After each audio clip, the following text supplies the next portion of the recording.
you made up ว่า your แล้ว mind yet? เธอคือนินจาที่จะ Wherever เป็น you โฮคาเงะ live, ในอนาคต whoever you vote. Have you made up your mind yet? Wherever you live, mind yet? You vote for. One of these two men will be pen in a week's time.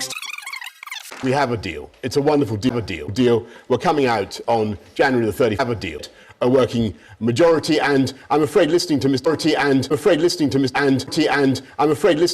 Corbyn, it's absolutely clear that and somebody in the Labour Party that we can't yet identify, since Mr. Corbyn doesn't that was be put to another referendum to the people of this country.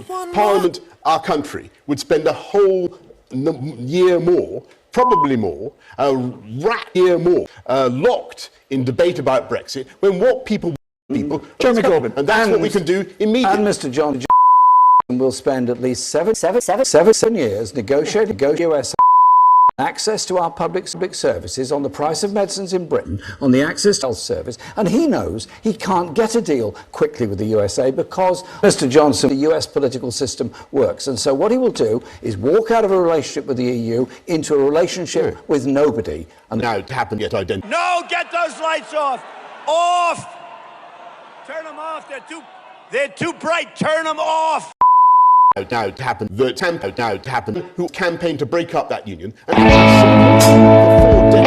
the IRA in their campaign violently to destroy it. The conference said there would be no restrictions whatsoever. We now know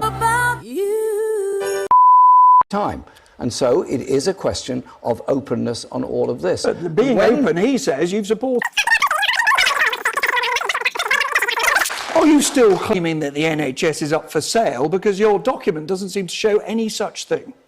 Well, read the documents that were discussed. The documents secret, and the government refused to release them between themselves and the US administration about access to services and the extension of the life of Mr. Johnson. That's the kind of deal they're trying to make with the USA. Boris Johnson, he says you want to sell the NHS. And for looking after the poorest and neediest in our society. That is the balance and symmetry at the heart of what I'm trying to achieve with this government.